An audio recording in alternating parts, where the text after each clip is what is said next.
don't just want the news, they want the truth. What others hide, I bring to you with evidence. Politics, corruption, human rights. No filters, no fear, just facts. I don't stop until the system shakes.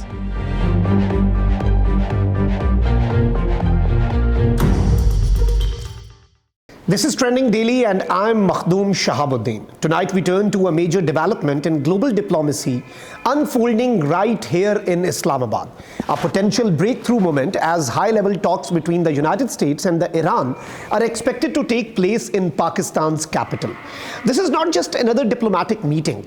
This is a moment that could reshape regional power dynamics, redefine alliances and potentially de-escalate one of the most prolonged and dangerous rivalries in modern geopolitics. And at the center of it all, unexpectedly for some, but strategically for others, is Pakistan. These discussions are being planned at a time when tensions across the Middle East have reached critical levels. Military confrontations, economic sanctions, proxy conflicts, and diplomatic breakdowns have defined US-Iran relations for decades. But now, for the first time in a long while, there is a serious attempt to create structured dialogue, and Pakistan is hosting it. According to multiple sources, these talks will take place in phases. This is important. It means both sides are not rushing into high-stakes negotiations immediately. Instead, they are building a process step by step designed to reduce risk and build trust gradually. The first phase will work on groundwork, establishing communication channels, understanding each other's red lines, and identifying areas where even minimal cooperation might be possible. In conflicts like this, even small agreements can carry massive significance. Representing the United States in the initial round will be Steve Witkoff, the US Special Envoy for the Middle East. His presence sends a strong signal. This is not a symbolic engagement. This is a serious diplomatic effort backed by Washington. Witkoff is known for handling complex negotiations, and his involvement indicates the United States is approaching this process with calculated intent. This is diplomacy with structure, not improvisation. Adding further weight to the talks is the expected arrival of US Vice President J.D. Vance in Pakistan. While it is not yet confirmed whether he will participate in the first phase, his presence in Islamabad will be significant. It tells us one thing clearly: Washington is not just observing, Washington is engaged. If the initial phase shows progress, the second phase could see direct high-level engagement. That means Vice President Vance himself could step into negotiations, elevating the talks to a completely different level. On the Iranian side, the expected delegation includes key figures from Tehran's diplomatic corps.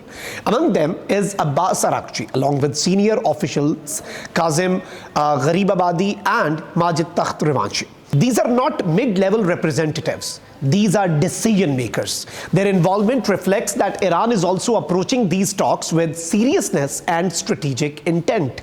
If the process advances to phase 2, the Iranian side could be represented by even higher leadership, possibly Mohammad Baghir Ghalibaf or Masoud Pezeshkian. That level of engagement would signal something extraordinary, that both sides are willing to move beyond tactical dialogue towards strategic negotiation. But beyond the participants and the process, the real story here is Pakistan. Pakistan is not just hosting these talks, it is facilitating them. It is providing neutral ground at a time when trust between Washington and Tehran is extremely low. Pakistan's role here is not accidental. It's the result of geography, relationships, and timing. Pakistan maintains ties with Iran, has deep engagement with Gulf countries, and also has a long-standing relationship with the United States.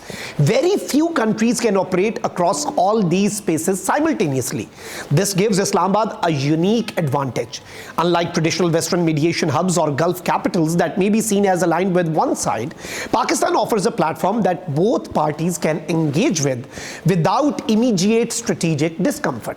This is diplomacy with balance. Analysts are already saying that if these talks succeed, even partially, it could mark a historic moment for Pakistan's global standing. It would position Islamabad not just as a regional player, but as a credible diplomatic bridge between major global global actors. And this is where the regional reaction becomes interesting. In India, media coverage has highlighted Pakistan's role with a mix of surprise and concern. Several outlets have pointed out that despite India's extensive diplomatic outreach to Gulf countries in recent years, it has not been able to position itself in a similar mediation role. This contrast is now being openly discussed. India has invested heavily in economic diplomacy, high-profile visits and strategic partnerships across the Middle East. Yet when it comes to facilitating dialogue between adversaries like the US and Iran, it is Pakistan that is now at the center. This has sparked a debate. Some Indian commentators view Pakistan's role as unexpected given historical tensions in the region. Others see it as a pragmatic development, acknowledging that in geopolitics, opportunities are often defined by positioning rather than perception. But regardless of the interpretation, one thing is very clear. Pakistan is dominating the diplomatic narrative right now. Back to the talks themselves, there are significant challenges ahead. The United States and Iran have a long history of mistrust. From sanctions to military tensions, from nuclear disputes to regional rivalries, the relationship has been defined by confrontation rather than cooperation. Even now, both sides remain cautious. Iran has consistently rejected certain US policy frameworks while Washington continues to balance pressure with diplomacy. This creates a complex environment where progress is possible but far from guaranteed. That is why the phased approach matters. Phase 1 is about testing the waters. It is about identifying whether there is even a minimal foundation for dialogue. If this phase produces outcomes such as reduced military tensions, preliminary agreements or communication, or even a roadmap for further talks, it would already be a significant step forward. Phase 2, if it happens, would be far more consequential. A direct meeting between Vice President Vance and Iran's senior leadership would signal that both sides are willing to engage at the highest level. That would not just be diplomacy, it would be a strategic shift. The implications of such a shift would be global. Reduced tensions between the US and Iran could stabilize the Middle East. It could impact markets, ease pressure on global trade routes, and reduce the risk of military escalation across multiple fronts. Energy markets in particular are closely watching these developments. A sign of de-escalation could lead to more stability in oil prices. On the other hand, failure of talks could push the region back toward uncertainty, affecting global markets almost immediately.